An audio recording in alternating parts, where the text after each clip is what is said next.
প্রথম কোনো মহাসাগর আটলান্টিক। 1919 সালের জন আলকক ও আর্থার ব্রাউন নামের দুই বৈমানিক আটলান্টিকের উপর দিয়ে উড়ে কানাডা থেকে আয়ারল্যান্ডে যাবার মাধ্যমে প্রথমবারের মতো বিমানযোগে কোনো মহাসাগর পাড়ি দেন। আটলান্টিক মহাসাগরে বেশ কিছু সাগর ও উপসাগর রয়েছে। এদের মধ্যে বাল্টিক সাগর, কৃষ্ণ সাগর, উত্তর সাগর, নরওয়েজিয়ান সাগর, ভূমধ্য সাগর, ক্যারিবীয় সাগর এবং মেক্সিকো উপসাগর অন্যতম। আমাজন নদী, মিসিসিপি নদী, রিও দে প্লাতা নদী, নাইজার নদী, কঙ্গো নদী ও রাইন নদীর মতো প্রধান নদীগুলোর পানি প্রত্যক্ষ বা পরোক্ষভাবে এই মহাসাগরে পতিত হয়। দুইটি সাগর অথবা দুইটি বিশাল জলরাশিকে সংযুক্তকারী সরু জলপথকে প্রণালী বলা হয়। আটলান্টিক মহাসাগরে একাধিক প্রণালী রয়েছে।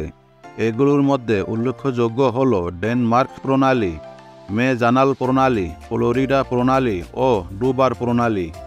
ইংল্যান্ড ও ফ্রান্সের মধ্যবর্তী ডুবার প্রণালী বিশ্বের সবচেয়ে ব্যস্ততম সমুদ্র প্রণালী। এখানে প্রতিদিন প্রায় 400 বাণিজ্যিক জাহাজ যাতায়াত করে। আটলান্টিকের জল সময় ও স্থান ভেদে বরফে পরিণত হয়। অক্টোবর থেকে জুন মাস পর্যন্ত আটলান্টিক মহাসাগরের লেব্রাডর সাগর, বাল্টিক সাগর ও ডেনমার্ক প্রণালী বরফে ঢাকা থাকে। আটলান্টিক মহাসাগর প্রাকৃতিক সম্পদের প্রাচুর্যতার জন্য বিখ্যাত। আটলান্টিক তীরবর্তী দেশগুলোর অর্থনৈতিক উন্নয়নে মহাসাগরটি উল্লেখযোগ্য অবদান রেখেছে। উত্তর সাগর, ক্যারিবিয়ান সাগর ও মেক্সিকো উপসাগরের প্রাকৃতিক গ্যাস, অপরিশোধিত তেল এবং মূল্যবান পাথরের প্রাচুর্যতা রয়েছে। কিউবা ও ফ্লোরিডা কিস দ্বীপপুঞ্জের মধ্যবর্তী ফ্লোরিডা প্রণালী ও পেট্রোলিয়াম এবং প্রাকৃতিক গ্যাসের জন্য বিখ্যাত।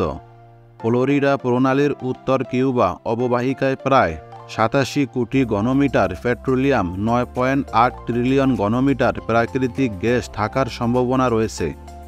আটলান্টিক মহাসাগরে সোনার খনিও আছে, কিন্তু তা উত্তোলনের মাধ্যমে বাণিজ্যিকভাবে লাভবান হওয়ার কার্যকর পদ্ধতি এখনও আবিষ্কার হয়নি। মৎস্য সম্পদের প্রাচুর্যতার জন্য আটলান্টিক মহাসাগরের বেশ সুখ্যাতি রয়েছে। সামুদ্রিক মৎস্য সম্পদের দিক থেকে আটলান্টিক মহাসাগরের অবস্থান দ্বিতীয়। বিশ্বের মোট মাছের প্রায় 25% আটলান্টিক মহাসাগর থেকে আসে। আটলান্টিকের সৌন্দর্যকে কেন্দ্র করে ক্যারিবিয়ান উপকূল, ফ্লোরিডা বিচ এবং মিয়ামি বিচে বিরাট লাভজনক পর্যটন শিল্পের বিকাশ ঘটেছে। অন্যান্য মহাসাগরের পানি নীল দেখালেও আটলান্টিকের পানি দেখতে অনেকটাই সবুজ রঙের।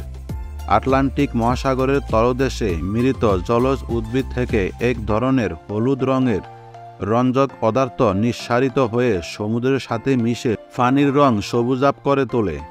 এছাড়া আটলান্টিকের পানিতে সূর্যের 7টি রঙের মধ্যে সবুজ রঙটি বেশি বিস্তৃত হয়, ফলে আটলান্টিক মহাসাগরের পানির রং নীল এর পরিবর্তে সবুজ দেখায়। আটলান্টিকের পানি অত্যন্ত লবণাক্ত। এর জলের পৃষ্ঠদেশের তাপমাত্রা 4 ডিগ্রি থেকে 30 ডিগ্রি পর্যন্ত ওঠানামা করে। আটলান্টিক মহাসাগর শক্তিশালী ঘূর্ণিঝড় সৃষ্টির অন্যতম উৎস হিসেবে পরিচিত। গ্রীষ্ম ও শরৎকালে উত্তর আটলান্টিকের পশ্চিম অংশে ঘূর্ণিঝড় হারিকেনের প্রবণতা অধিক হারে লক্ষ্য করা যায়। ঘূর্ণিঝড়সমূহ সাধারণত আফ্রিকার কেপ বার্দে উপকূল থেকে বিস্তৃতি লাভ করে পশ্চিমে ক্যারিবিয়ান সাগরের দিকে ধাবিত হয়। উত্তর আটলান্টিক মহাসাগরের সবচেয়ে বেশি ঘূর্ণিঝড় দেখা যায় সেপ্টেম্বর মাসে। বিশ্ব বাণিজ্যের ক্ষেত্রে আটলান্টিক মহাসাগর অত্যন্ত গুরুত্বপূর্ণ ভূমিকা পালন করে। সমুদ্রপথে ইউরোপের সাথে আমেরিকার পণ্য পরিবহনের ক্ষেত্রে আটলান্টিকের বিকল্প নেই। একইভাবে এশিয়া এবং আফ্রিকার সাথে আমেরিকার বাণিজ্যের ক্ষেত্রে আটলান্টিক মহাসাগর অত্যন্ত গুরুত্বপূর্ণ। আন্তঃমহাদেশীয় সমুদ্র বাণিজ্য চালু হবার পর থেকেই পণ্য পরিবহনের ক্ষেত্রে আটলান্টিক মহাসাগরের ব্যবহার প্রতিনিয়তই বৃদ্ধি পাচ্ছে। আর তাই আটলান্টিক মহাসাগরকে কেন্দ্র করে গড়ে উঠেছে বহু বন্দর ও পোতাশ্রয়। এগুলোর মধ্যে উল্লেখযোগ্য হল মিশরের আলেকজান্দ্রিয়া, স্পেনের বার্সেলোনা, ডেনমার্কের কোপেনহেগেন, জার্মানির হামবুর্গ, গ্রেট ব্রিটেনের লন্ডন, ফ্রান্সের লে হার্বে, পর্তুগালের লিসবন, নরওয়ের অসলো, নেদারল্যান্ডের রটারডাম, রাশিয়ার সেন্ট পিটার্সবার্গ, কানাডার মন্ট্রিল, মার্কিন যুক্তরাষ্ট্রের নিউ ইয়র্ক ও নিউ অরলিন্স, ব্রাজিলের রিও ডি জেনেরিও, আর্জেন্টিনার বুয়েন্স আয়ার্স ইত্যাদি। এখানেই শেষ নয়, এছাড়াও আরও ছোট বড় বহু বন্দর আটলান্টিক মহাসাগরের তীরে গড়ে উঠেছে। অধিক পরিমাণে জাহাজ চলাচলের কারণে আটলান্টিকের জলে মিশছে বিভিন্ন ক্ষতিকর রাসায়নিক দ্রব্য, যা মহাসাগরের পরিবেশ ও জীববৈচিত্র্যের জন্য প্রত্যক্ষ হুমকি হয়ে দাঁড়িয়েছে। আটলান্টিক মহাসাগরের বাণিজ্যিক গুরুত্বের পাশাপাশি বেড়েছে এ জলের নিরাপত্তা ঝুঁকি। সাম্প্রতিক সময়ে জলদস্যুতা আটলান্টিকের সমুদ্রপথকে বিপজ্জনক করে তুলেছে।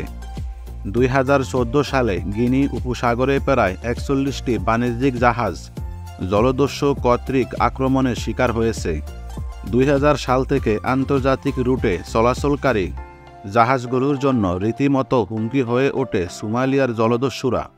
সোমালিয়ান জলদস্যুদের প্রধান বিচরণ ক্ষেত্র ভারত মহাসাগর ও আরব মহাসাগর হলেও আটলান্টিক মহাসাগরগামী জাহাজগুলো তাদের শিকারে পরিণত হয়।